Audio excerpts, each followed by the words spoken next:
September 1ರಿಂದ 28ರವರೆಗೆ rabies ಮಾಸಾಚರಣೆ ಅಂಗವಾಗಿ ದಕ್ಷಿಣ ಕನ್ನಡ ಜಿಲ್ಲೆಯಲ್ಲಿರುವ ಶಾಲಾ ಮಕ್ಕಳಲ್ಲಿ ನಾಯಿಗಳು ಮತ್ತು ಪ್ರಾಣಿಜನ್ಯ ರೋಗಗಳ ಬಗ್ಗೆ ಅರಿವು ಮತ್ತು ಮಾಹಿತಿ ನೀಡುವ ಕಾರ್ಯಕ್ರಮವನ್ನು ಹಮ್ಮಿಕೊಳ್ಳಲಾಗಿದೆ ಎಂದು ಪಶುಪಾಲನಾ ಮತ್ತು ಪಶು ವೈದ್ಯಕೀಯ ಸೇವಾ ಇಲಾಖೆ ದಕ್ಷಿಣ ಕನ್ನಡ ಜಿಲ್ಲೆಯ ಉಪನಿರ್ದೇಶಕರಾದ ಡಾ ಅರುಣ್ ಕುಮಾರ್ ಶೆಟ್ಟಿ ಅವರು ತಿಳಿಸಿದ್ದಾರೆ.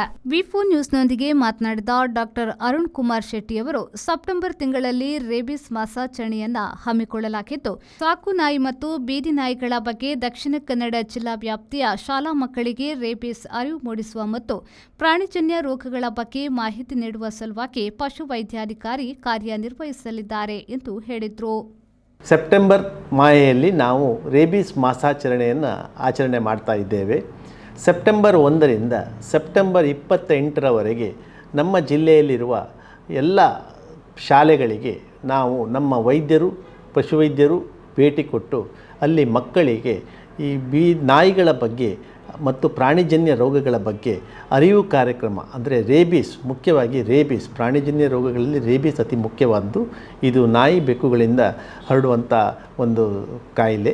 ಇದರ ಬಗ್ಗೆ ನಾವು ಜನರಲ್ಲಿ ಅರಿವು ಮೂಡಿಸುವ ಸಲುವಾಗಿ, ಅದರಲ್ಲೂ ಮುಖ್ಯವಾಗಿ ಶಾಲಾ ಮಕ್ಕಳಿಗೆ ಈ ಬಗ್ಗೆ ನಾವು ನಾಯಿಗಳ ಜೊತೆ ಯಾವ ತರಹ ನಾವು ವ್ಯವಹರಿಸಬೇಕು ಅಥವಾ ಯಾವ ಥರ ಸ್ಪಂದಿಸಬೇಕು, ಇವುಗಳ ಬಗ್ಗೆ ಮಾಹಿತಿ, ನಾಯಿ ಕಚ್ಚಿದಾಗ ಏನು ಮಾಡಬೇಕು ಅಥವಾ ಸಮಸ್ಯೆ ಬಂದಾಗ ಅದಕ್ಕೆ ಏನು ನಾವು ಪರಿಹಾರ ಕೊಡಬೇಕು, ಇದೆಲ್ಲರ ಬಗ್ಗೆ ನಾವು ಅವರಿಗೆ ಮಾಹಿತಿಯನ್ನು ನಾವು ಈ ತಿಂಗಳಲ್ಲಿ ಪ್ರತಿ ನಮ್ಮ ಸಂಸ್ಥೆಯ ವ್ಯಾಪ್ತಿಯಲ್ಲಿ ಬರುವಂಥ ಎಲ್ಲ ಶಾಲೆಗಳಲ್ಲಿ ಕನಿಷ್ಠ 3 ಶಾಲೆಗಳಲ್ಲಿ ನಾವು ಈ ಒಂದು ಅರಿವು ಕಾರ್ಯಕ್ರಮವನ್ನು ಈ ತಿಂಗಳಲ್ಲಿ ಹಮ್ಮಿಕೊಳ್ತಾ ಇದ್ದೇವೆ.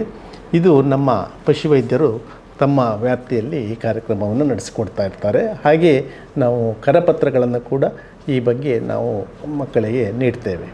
ಸೆಪ್ಟೆಂಬರ್ 28ರಿಂದ ಅಕ್ಟೋಬರ್ 28ರವರೆಗೆ ನಾವು ಎಲ್ಲ ಸ್ಥಳೀಯ ಸಂಸ್ಥೆ, ಗ್ರಾಮ ಪಂಚಾಯತ್, ಪಟ್ಟಣ ಪಂಚಾಯತ್, ಪುರಸಭೆ, ಹಾಗೆ ನಗರ ಪಾಲಿಕೆ, ಮಹಾನಗರ ಪಾಲಿಕೆ ಈ ವ್ಯಾಪ್ತಿಗಳಲ್ಲಿ ಇರುವಂಥ ನಮ್ಮ ಈ ಓನರ್ಸ್, ಅಂದರೆ ಸಾಕು ಪ್ರಾಣಿಗಳು, ಅಂದರೆ ನಾವು ಸಾಕುವಂಥ ನಾಯಿಗಳಿಗೆ ಹಾಗೂ ಬೀದಿ ನಾಯಿಗಳಿಗೆ ನಾವು ರೇಬೀಸ್ ಚುಚ್ಚುಮದ್ದನ್ನು ನೀಡುವ ಮುಖಾಂತರ ಈ ಒಂದು ಕಾರ್ಯಕ್ರಮಕ್ಕೆ ನಾವು ಚಾಲನೆ ನೀಡಲಿಕ್ಕಿದ್ದೇವೆ. ಆದ್ದರಿಂದ ನಾವು ಅಕ್ಟೋಬರ್ ತಿಂಗಳಲ್ಲಿ ತಮ್ಮ ಪಂಚಾಯತ್ ವ್ಯಾಪ್ತಿಯಲ್ಲಿ ಈ ಒಂದು ಕಾರ್ಯಕ್ರಮಗಳನ್ನು, ಶಿಬಿರಗಳನ್ನು ಹಮ್ಮಿಕೊಳ್ತೇವೆ.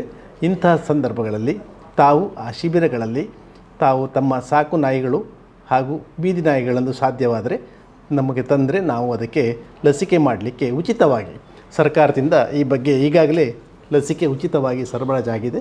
ಇದನ್ನು ನಾವು ಪಂಚಾಯತ್ ವ್ಯಾಪ್ತಿಯಲ್ಲಿ ಅಲ್ಲಲ್ಲಿ ಶಿಬಿರಗಳನ್ನು ಏರ್ಪಡಿಸುವುದರ ಮುಖಾಂತರ ಈ ಕಾರ್ಯಕ್ರಮವನ್ನು ನಾವು ಹಮ್ಮಿಕೊಳ್ತಾ ಇದ್ದೇವೆ.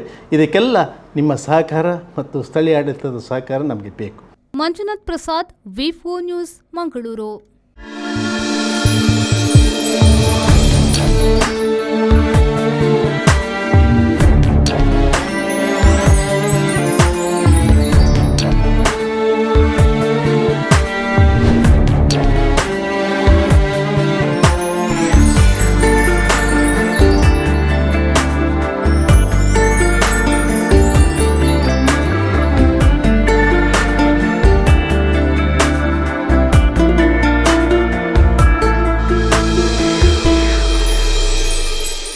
Sunshade Jewelers and Diamond House, KS Rao Road, Ampankatta, Mangalore.